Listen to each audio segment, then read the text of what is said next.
Hi, everybody. It's Marcy from wavesofcommunication.com. I'm doing another live video today. We're kind of trying not to wreck the place. Um, to share with you 5 reasons that late talkers love language facilitation. They love it so much that they're asking their parents to use language facilitation and join Waves of Communication. So, for those of you who don't know me, my name is Marcy Melzer, and I'm an intuitive speech language pathologist and language facilitation consultant. And what I do is I help parents teach their kids how to use the words they need to share their wisdom with the world. And I believe that that is, of course, an enticing thing for maybe a late talker who has been watching videos and seen my video playing in the background on their parents, because that's what seems to be happening. Late talkers are looking and seeing my videos, and I just had an email this week from a mom who said that her child, who uses a letterboard to type out what he wants, he's extensive written vocabulary, told his mom that he wants Waves of Communication. And when she asked him who runs Waves of Communication, he said Marcy. So I know that there are lots of kids out there who are late talking, who have seen my videos, because there's 300 of them here on YouTube, and I know lots of parents watch them. I've got all kinds of videos all over the place, and I know that kids who are watching on their parents' phones maybe might see my ad scroll by or learn about Waves of Communication, so they're asking their parents for it. This little guy typed it out. It happens even for parents who are in my program. When their kids are first starting with language facilitation, when their parents are first starting with language facilitation, their kids respond right away. And sometimes, pretty often actually, parents tend to fall off their language facilitation journey and go back to prompting, and kids don't like it. They love when their parents return to language facilitation, and they always get back on track, and they always find themselves in happier households. So here are the 5 reasons that children love language facilitation, late talking children. And the number 1 reason that late talkers love language facilitation is that they feel understood. For maybe the first time in a long time, late talkers feel understood when parents use language facilitation.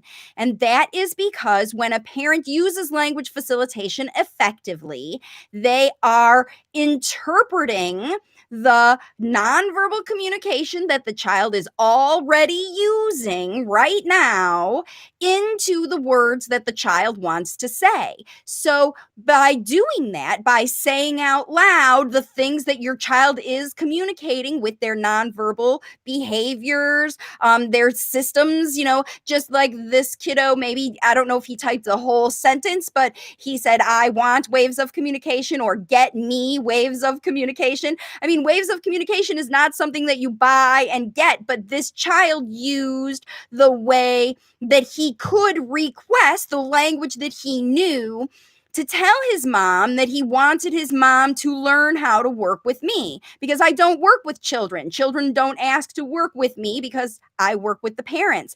So I believe that children know that they have heard me talk about how language facilitation works, and they know that when their parents are language facilitators, they make extra effort to understand the child's message. And kids want nothing more than to be understood, the very specifics of all of their messages. So, hi for everybody who's joining me now live. By the way, this is Q&A, so if you want to post a question, go ahead and post it in the comments or say hello. Tell me what's going on in your life. And if your child is resistant to your language facilitation, maybe you'll figure out why kids love it and maybe where you're going off, So anyway, number 1 is your child always feels understood when you use language facilitation because you are interpreting their nonverbal communication out loud with language that they can understand, what we call the right words. All right.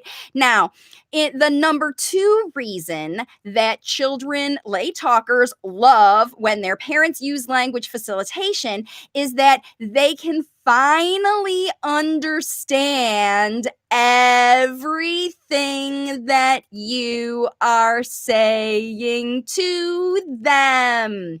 Because with language facilitation, you only use speech the right way, right? The right way to talk with your language facilitation talk is in a way that you absolutely 100% know is slow enough and clear enough for your child to understand every sound in every word that you are saying. And when you are saying the words they like to hear, talking about the things they're thinking about, and you're saying it in clear speech that is slow enough for your child to process, because if they're late talking, their auditory processing and language processing systems are underdeveloped across the board in every child. The language processing systems are underdeveloped, so they need more exposure to good language models in order for them to elevate and expand and grow and develop their auditory and language processing systems in their brain. So they're so happy when you use language facilitation because finally they can get every sound and every word of every phrase of every idea that you are sharing, instead of maybe a half or a third of what you were saying, because they couldn't keep up because their processing is slow and underdeveloped. So considering and knowing every child who's late talking has underdeveloped auditory and language processing systems, they love it when you use the slow talking they need to help develop those systems. And they finally can hear you and get all of that instead of having to struggle to keep up with people who are talking too fast. So that's the number two reason that children love language facilitation. Now, the number three reason that children love language facilitation is that when their parents use language facilitation strategies and give up prompting and testing all day, they feel less anxious, because nobody wants to be prompted to do stuff and tested to see what they know all day, every day by parents who are pretending to be teachers and therapists. It gets old real fast. And when parents switch over from those prompting and memorization techniques, answering questions, telling your kids to do things, hand over hand assistance, all of that stuff, when you give that up to become language facilitators, children love it because there's no more anxiety around, am I going to get the right answer? Am I going to say the right thing? Because parents who are language facilitators, they give up expectations of their kid talking on right now when I ask you to, and they embrace their role as the parents are the people who have access to be able to provide these language models your child needs to develop their unprompted language. And they know you are the source of this language for them. And when they learn that they can trust you not to test them all day, and the language models you're giving them are the words that they like, that they want to hear, instead of what are you doing and all of that questions, they love it. And so their anxiety decreases, their trust in you as a teacher, mentor, facilitator, really, instead of being their teacher or therapist, you're just facilitating development as parents do. You help your children to succeed in life with the functional skills they they need to be good school kids or good workers or good listeners or good rule followers, because you have boundaries and rules and things you teach your child in your home every day.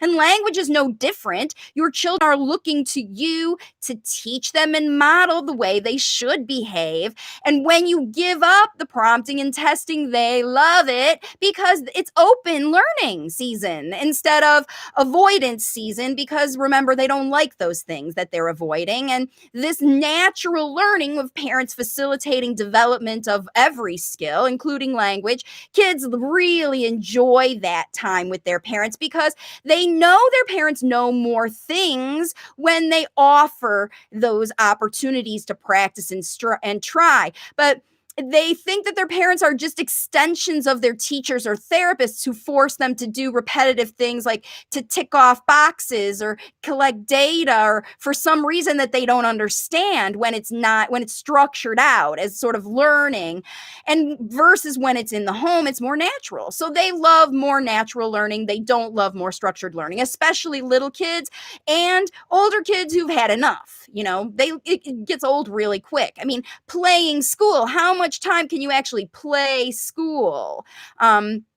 You can actually do a lot more learning about math and reading and concepts and all of that while you do natural things like emptying the dishwasher and cooking together and doing the laundry and sorting clothes or taking out the trash, all of those things. So that's why kids like it. And parents like it too for this reason, because they don't have to be teachers or therapists. They can enjoy the time with their kids, and they can teach them the things they want to teach them, like taking out the trash and emptying the dishwasher, without feeling guilty that they're not teaching some kind of repetitive language learning list, that they got from some kind of a therapist. So that's another reason that kids and parents love language facilitation. It's not structured out stuff. It's natural learning as you do it every day. And the learning elevates like crazy when people get this realization. All right, so that was number 3. Number 4 is that these late talkers love language facilitation because they have finally gotten someone to teach them the words that they want to say, right? Language facilitation doesn't teach a list of words, all the nouns of all the colors, all the prepositions, all the WH questions. It doesn't teach things in categories. It teaches concepts and ideas in environments and situations.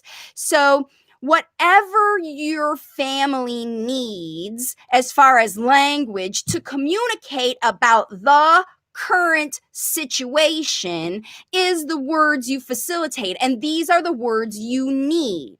That's why I say at the beginning of my videos that I help parents teach their kids to use the words they need to share their wisdom, because how can we know what wisdom is in their crazy intelligent little minds, the same minds that learn how to manipulate you and get around you and manage to non-verbally communicate even very specific things without language? Those brilliant minds have things to share with the world. Those kids who are late talking right now are the future kids that are going to help us solve these global problems that we're dealing with right now. They are our future. And they're super smart and creative. And they think about the world in a way that we need as a society, as humanity right now. And so it's a super important thing for parents to teach their kids the words they need so they can share their wisdom. That's why it's my mission. But kids want nothing more than for you to do this for them. They want to learn how to tell you about the amazing things that are going on in their head. They don't want to wait for you to guess if they want to talk about planets or dinosaurs or whatever. If you offer them opportunities to teach them, for them to explore and see what they're interested in and follow their lead and watch them, then you will learn, my child's interested in space or dinosaurs, and then you will teach them all about space or dinosaurs. But But you won't decide that for them if you're facilitating language that they want to say. Right? That's the difference between being your child's teacher or therapist and being your child's language facilitator. Even as a therapist, if you show up to a therapy session with a child, a late talking child, and you've got an agenda of vocabulary that you think is on your list to teach that day, you are not facilitating the language that the child wants to say. You're checking off boxes because you've got some data to collect. If you're a mom doing the same thing, it's for the same reason. Why? Why are you even teaching these words? With language facilitation, there is no question about why we're talking about dinosaurs, because all of us are here playing with dinosaurs or watching a dinosaur film or reading a dinosaur book. You're not going to talk about all the different space things while you're reading a dinosaur book. You're going to talk about the dinosaur things, and you might talk about all the things about dinosaurs, not just what their name or what color they are, but where they live and how they eat and how big they are, when they lived, all of those things, because your child is interested at a higher level in that topic. And they love nothing more when you follow their lead. This is what we call reach and teach and getting in your child's zone. When you understand what excites them in their zone and you provide them with opportunities to explore those interests on their own time, in their own way, without any expectations of you saying any kind of list of words. This is what language facilitation comes down to, everybody. There is nothing structured about it. It literally is just understanding what your child wants to talk about and providing them with language models that teach them how to do it. So when you do this, your kids love it because they want to work. They want to learn the words that they're saying. Sujata says, hi, we've been following your strategies regularly, but my son keeps throwing tantrums when he's not given what he wants. He keeps putting his hands on his ears and he doesn't have any auditory defects. We got him checked by an audiologist. Okay, we will definitely talk about that. But let's talk about number 5 really quick first, Sujata. And then right after that, I'm going to tell you exactly what is blocking your child to keep him throwing tantrums and what is continuing to block you. I will definitely tell you that right after I finish telling you this number 5 reason, the biggest reason that children love language facilitation. They love it because it's fun, period. Because, as I say in my book, if it isn't fun, it isn't fun. There's a reason the book is called this. If it is not fun for your child, if it is not fun for you, if it is not fun for the other child who is involved in the situation, if it's not fun for daddy, if it's not fun for the therapist, if it's not fun for anybody in the process of trying to teach your child to talk, the targeted effort you are taking, if it is not fun for anybody in the process, then it's going to break down on you. And that's what's happening with Sujata. Because what's going on when you tell me that you are following my strategies, that means I don't know exactly what, because there's many, many strategies. I don't know where you learned them, and I don't know how you found out if you are following the step-by-step process that is necessary for every family in understanding what you are doing as parents to block the process, to enable your child to continue to rely on you to guess their nonverbal communication, okay? There's something that's blocking the process from happening if you're stuck. And the problem is, it's not fun for you. You're making it fun for your child, perhaps. Like maybe you stopped prompting. I don't know what you did. You'll have to let me know. How to reduce this habit. You'll have to let me know, Sujata, what is the primary thing that you are doing to facilitate talking with your child? Tell me that right now. And I will tell you that you'll have to let me know when he talks and what kind of facilitating he's happening and when those tantrums are caused, because just observing your child having tantrums when you expect some different result. That's what I hear here. You've been following your strategies regularly, but first of all, there's a but. That means that your strategies aren't working, or we're following them wrong, or because the reaction you're getting, my son keeps throwing tantrums when he's not given what he wants, means that when he wants something that you are not willing or able to give him. You are focusing, as is he, on that thing that is out of your control because you made a rule about why that thing's not happening. No, we can't have, let's say he wants to go out and you can't go out, right? My son wants to go out. We can't go out. Every single day he wants to go out. We can't go out. I explained to him, we can't go out today because there's a pandemic. Sorry, we can't go out. And every day he has a tantrum. And if you're using language facilitation, you're probably explaining, no, we can't go out. I hope you're explaining at least that we can't go out, right? You're saying that. But that's not an acceptable answer to your child. He still wants what he wants. That's the truth about every child. They're not going to stop wanting what they want just because you tell them it's not available, right? I want to have, they still want what they want, right? As a parent, you have to help your child understand that they can't always get what they want. And why is that a truth in your reality? Because if in fact that is true, that your child can never, ever, ever, ever do this thing that they want to do, there must be some massive safety reason. Like if they want to run in traffic and you don't want them to run in traffic, then you must help your child to understand that if they run in traffic, they're going to be squished by a car. In blatant, lay it out terms that your child will understand. You need to stop and hold my hand now, because if you run in that thing, you're going to be squished by a car. Car is coming, boy is running, car is coming, squish, boy, mommy sad, boy died. Lay it out, explain it in very simple, understanding language. And it has to be the same. It's easy for you to understand how, okay, we can explain why you can't do that. There are also even important reasons in your household that a child can't have a fifth cookie. Okay?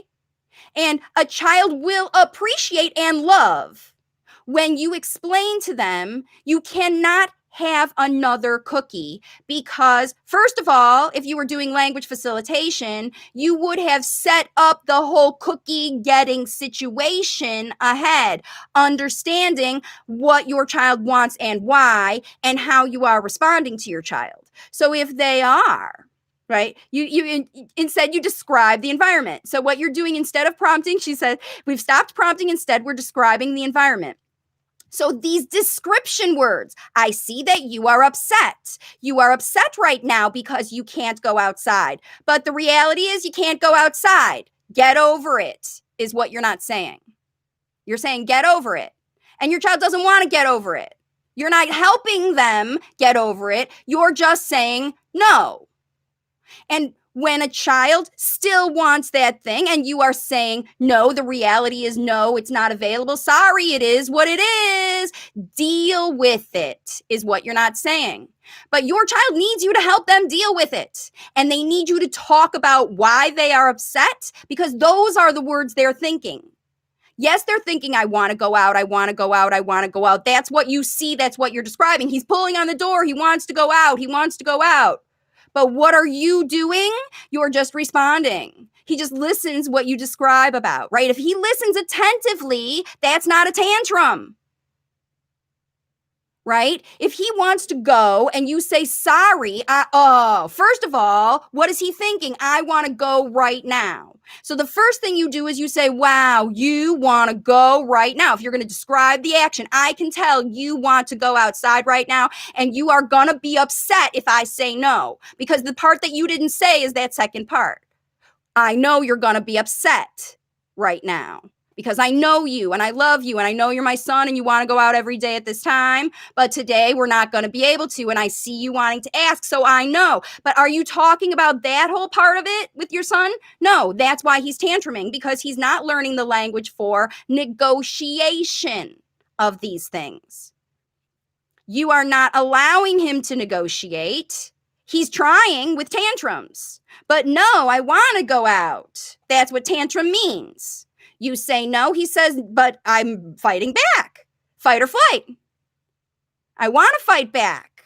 And you say, no, deal with it. And maybe you walk away and let him deal with it. If it was me and I was with a child who needed something that I could not provide, let's say you were locked in a room together and your child desperately wanted to go out. Think about that situation. Remember, once again, you can't do anything about it. You made the rules, you made the prison, or the prison is physically confined on you. If you were locked in the same room with your child who was desperately crying to get out, you might be desperately crying to get out too. You wanted to go out so badly if you were locked in a room, right? But how would you handle it then with your child when you knew you absolutely couldn't go out? You would hug them, cuddle them, sing to them, give them something else to make them feel better so that they could endure this terrible situation, the fact that you can't go out. That is how you deal with every single situation, Sujata. But my child can repeat what he says. He's not able to memorize words. He's 5 years old. He can say a few words. He can't recognize ABCs, and he's not able to say R sounds, K sounds, G sounds words. So, okay, so that's a different question. So Sujata, I hope, Sujata, that you have learned that whenever you are in a situation, sometimes he listens attentively to what we describe about the things he wants, and sometimes he doesn't, right? So whenever your child is not listening to you, you are not using language facilitation.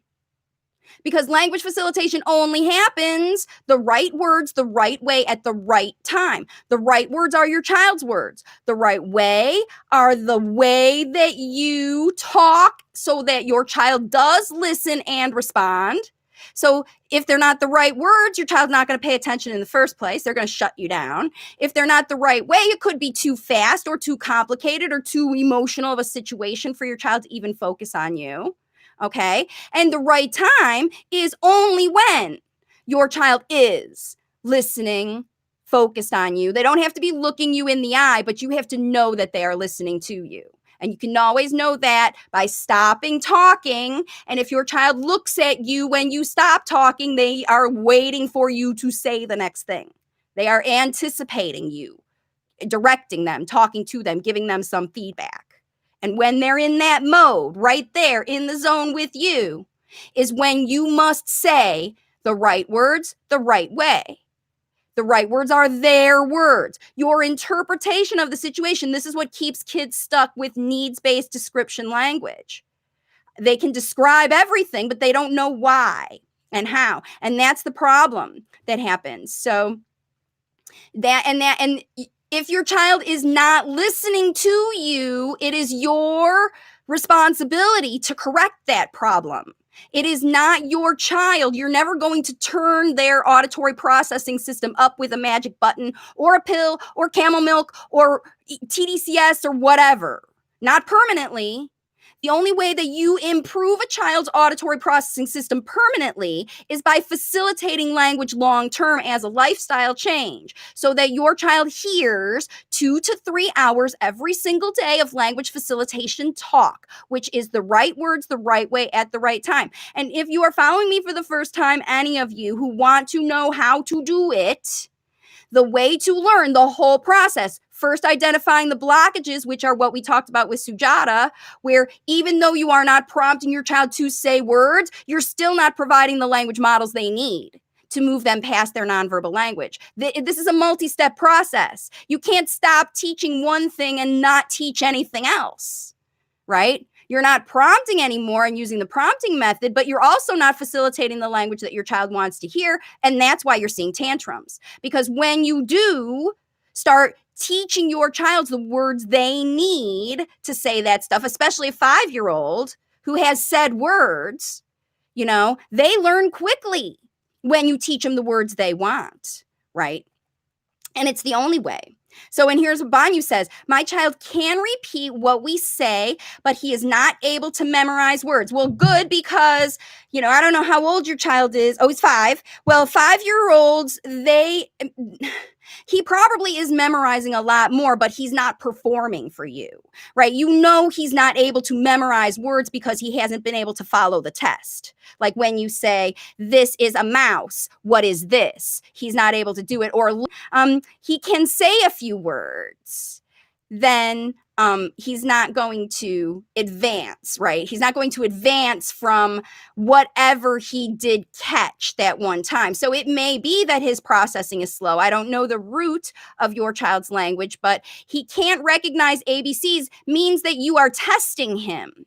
You know, what is it? What is it? What is it? What is it? So Banu, if you are interested in learning how to change these things, you have to change how you are facilitating language. And these methods that you have been using to understand what he can't do are the methods that are keeping you stuck in the process that you are, because children do not learn functional language, especially after 5 years old, usually after at all, actually, by memorization. Children learn language by listening to functional natural language models going. And you can learn the process and how to do this with the resources. Look in the description of this video. You can see on my website, you can find my book. It's available on Amazon, on Kindle, on paperback, Kindle, and Audible. It's $10 on Kindle. You can learn the process, but you have to do all the steps of the process. You can't just go and say, oh, I'm not going to ask him questions anymore and expect speech to come out, because the blockages that are happening here are not just from things you need to stop doing. They're things you need to replace those habits with. And that's what you need to learn. That's what I teach the families who I work with. They send me video and I point out every single one of those blockages, because if you are annoying your child, if you are frustrated yourself and trying to manipulate the situation using somebody else's strategies, if you're doing stuff that you don't believe in, but somebody else told you to do, like you shouldn't do that, you shouldn't respond to him when he has tantrums, you shouldn't go and hug him and whatever, and you don't feel good about that, then you don't have a plan, that you don't have a way to move forward. Kids love structure. They love parents who've got it together. They love parents who know what they are doing in their process. They're not just throwing out random stuff, because when parents throw out random stuff, that's when you get random stuff back. And you get stuck. You remain stuck in this soup of frustration. Your kids are frustrated because they got stuff they want to say. Every single late talker wants to talk. They're humans. They got ideas they can't type out even. Okay? They so want to talk. But whatever you have done to teach them so far, they are resisting because it is not the right way for them to learn. And the harder they are resisting you, the less they love what you're doing, the longer you will stay stuck, and you will give up on it because you don't like what your child doesn't like. You know they're resisting if you do. And if you don't, then it's time to lighten up your situation and realize what's going on, how responsible you are for your child's happiness throughout the language learning process. Not just on the way to and from therapy to recover from these sessions where they're being told to do things, okay? That's not how children learn language at all. Speech therapy doesn't work for functional language development. The only way it can happen is with parents. And the only kids who do make development, see development functionally, are the ones that can give up these things, these other strategies, okay? So I love that you guys are asking questions. Thank you so much for telling me what's going on in your life and sharing with me what you're doing now. Like I said, if you want to learn more, you can look at the resources in the description of this video to learn how to, get started with language facilitation. You can do it for free. There's a playlist here on YouTube called Get Started with Language Facilitation here. If you don't even want to buy the book, You can get in there and start doing it, but you just can't use haphazard strategies and think that it's going to make a difference to get you all the way through. You have to learn the whole process. And the only way to really learn it beginning to end is in the book, the independent study program, or working with me as a client. So the cheapest you can do it is $9.99 on Kindle. You can find it out that way. If you want me to hold your hand through the whole process, then that happens in my lifetime program. And you can get that for only $3,000 if you just book a call with me for a lifetime of language facilitation. It might seem like a lot of money, but it is worth 20 grand or more. You learn to be a language facilitator when you work with me because I don't work with children. My job is to teach parents how to make this stuff happen. And you can. You can. Parents all over the world are doing it. And a lot of parents get stuck. And especially they might even get to the needs-based language where they get past, they teach their kids not to give tantrums anymore, but they don't teach them how to have conversation or share with social, communication with other people. In my independent study course, the book doesn't get you that far. The book gets you past your blockages and get your kid talking. The independent study course will get you up to social language where your child's actually communicating with other people and bilingual language facilitation. So hopefully you'll be able to learn the resources from this video and those other videos. But these are the reasons that children love language facilitation. They feel understood. They can finally understand you and all the words you're saying because their processing systems are slow and underdeveloped, and they can hear you and process your language finally. That's what they love. They love that they feel less anxious because you're not pressuring and testing them all day anymore. And they love that they are finally learning the words that they want to hear instead of your vocabulary, noun and verb and preposition lists. And they also have more fun because your whole family has fun. And when you have fun and your kids have fun, everybody has fun together. So those are the 5 reasons that lay talkers love language facilitation. And they love it so much that they're non-verbally typing on their systems, asking their parents to sign up for the program. And those parents are telling me in emails that they're ready to get started because their kids want to talk. And I know that that's true of everybody watching this video right now. Your children want to use spoken language to share all of their wisdom because it's the easiest way for humans to communicate. And if at all physiologically possible in your child, they want to be able to do it, even if it comes out garbled and whatever, they're going to try when you facilitate language. But when you stick with these memorization things, they will shut down and revert back always to the nonverbal communication, which is what happened with Sujata and every other mom that tries my strategies and is working pretty hard, but is still getting tantrums. You haven't uncovered all the blockages, the open gateways to listening to natural spoken language that must always be exhibited by your child when you're in the zone together. And you have to provide the language models they need when you're in the zone together, or they're not going to learn anything. They only learn what you tell them. Okay. All right. Banu says, thank you. Thank you, everybody, for joining me today. And thank you for such beautiful suggestions. Thank you so much for those comments. That was wonderful. And I hope that you'll all join me on my next Q&A video over on Facebook every Thursday at 2 p.m. And I'll be back here on Mondays at noon for my next live Q&A on YouTube. Until then, bye for now and get going with your language facilitation, everybody. The resources are there. There is nothing stopping you from getting started today to change your language facilitation strategies and get more spoken speech and language from your child every day. Have a great one, everybody, and I'll see you all in my next video. Bye for now.